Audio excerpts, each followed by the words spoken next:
Have you ever gone to plan a trip, looked up the exchange rate, and just thought, what? Why is my dollar worth less than a euro, but then suddenly it makes me a millionaire in Vietnamese dong? Well, I can promise you it's not random. The value of the money in your pocket is actually part of this huge, fascinating global story, and today we are going to unpack it. So to really wrap our heads around this, let's imagine a traveler. We'll call him Bob. You see, at home, Bob's money makes perfect sense, but the second he steps on a plane and crosses a border, it feels like the rules of the game completely change. And his confusion, and probably yours too, all boils down to this one simple question. Why isn't one of something just worth one of something else? Okay, so here's Bob in his natural habitat. His entire world is priced in US dollars. He knows what a cup of coffee costs, he knows his rent, his salary has a tangible meaning. It's all stable, it's predictable, that is, until he decides to pack his bags. First stop, Germany. Bob goes to an exchange counter, hands over his dollar, and gets a little bit of a shock. His $1 doesn't get him one whole euro. Nope, it gets him less, only about 90 cents worth.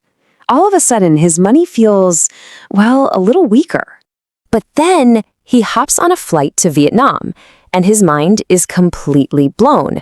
He hands over that exact same single US dollar and gets back, get this, 25,000 Vietnamese dong. He's an instant millionaire. Or is he? So what on earth is going on here? To figure this out, we actually need to take a quick step back in time. To really understand Bob's wild ride in Germany and Vietnam, we have to look at how we got here. Because, the way we value money today is a pretty new invention. For most of history, the answer was a lot simpler and honestly a lot heavier. It was all about gold. For a really long time, pretty much everyone was on the gold standard. That dollar bill in your hand wasn't just a piece of paper. It was basically an IOU. It was a promise, a receipt for a real physical amount of gold sitting in a government vault. But after World War II, economies started growing so fast, there just wasn't enough gold to keep up. So by the 1970s, almost everyone ditched gold and switched to a new system called fiat money. And that's where things get really interesting. And this right here is the biggest shift in the history of money. Under the gold standard, value was tied to a physical thing.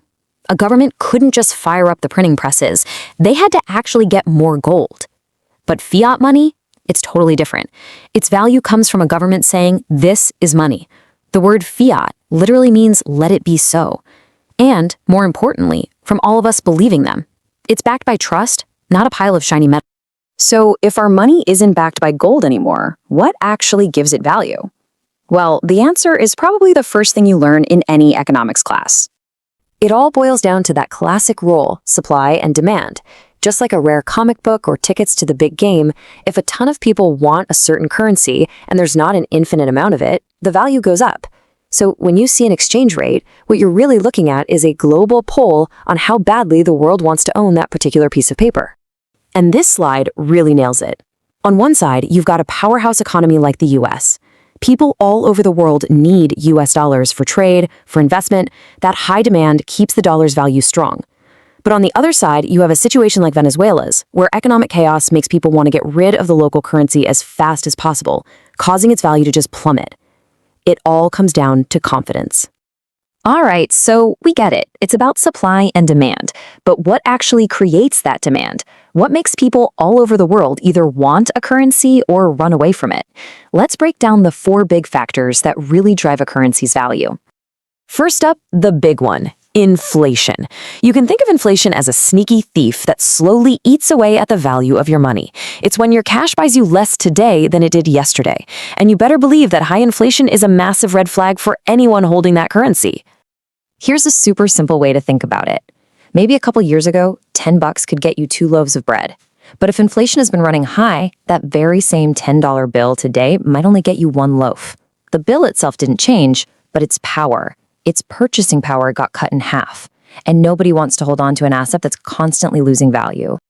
And if you want to see what happens when this goes completely off the rails, just look at Zimbabwe. They had something called hyperinflation, and their currency lost so much value it became basically worthless. We're talking people needing wheelbarrows full of cash just to buy a few groceries. That's what happens when confidence completely evaporates. Okay, next up, interest rates. These are numbers set by a country's central bank. and they are an incredibly powerful lever. They don't just control how much it costs to borrow money, they act like a giant magnet for cash from all over the world. So here's how that magnet works. First, a central bank decides to raise its interest rates. Suddenly, investments in that country, things like government bonds, start offering a much better return. This gets the attention of big investors overseas. But to buy those juicy investments, they first have to buy the local currency. And all of that buying pressure, that increased demand, makes the currency stronger. It's a chain reaction. The third driver is all about the overall vibe of a country. You know, big money is kind of like a scared cat. It hates surprises and loud noises. Investors are always looking for places that are safe and predictable. That means a stable government, laws that you can count on, not too much debt, and a society that's generally calm. The safer a country feels, the more money it attracts, which boosts demand for its currency. And finally, number 4, the trade balance. Think about it this way. When a country like Japan sells a ton of cars all over the world, those foreign buyers in America and Europe have to get their hands on Japanese yen to pay for them. All that demand for yen makes it stronger. But on the flip side, if a country is importing more than it's exporting, it's constantly selling its own currency to buy other currencies, which can push its value down. So those are the main forces at play. But this whole complex dance has led countries to try some pretty wild strategies. And it brings up some really big questions about how the entire global economy ought to work. You see, some countries, usually smaller ones, look at this economic roller coaster and just say, no thanks. So they peg their currency to a much stronger one, like the US dollar. They're essentially locking in its value. It's a shortcut to stability, for sure, but the catch is huge. You basically give up control of your own economy. You're no longer the driver, you're just a passenger in someone else's car. Which, of course, leads to a really logical question. If this is all so complicated and messy, why don't we just get rid of it? Why not create one single world dollar and just be done with it? No more exchange rates, no more headaches. Sounds amazing, right? Well, the reality is way more complicated. We actually have a real-world experiment for this. The euro. On one hand, the convenience is incredible. You can travel and trade across most of Europe without ever thinking about changing money. But the downside is massive. When one member, like Greece, had a huge financial crisis a few years back, it didn't just hurt Greece, it threatened the entire system. A problem in one corner suddenly becomes everybody's problem. And this brings us to our final and maybe the most surprising point. We're always taught to think that strong is good, right? Strong economy, strong currency. But in the world of money, that's not always true. A strong currency is amazing if your country imports a lot, because it makes everything from overseas cheaper.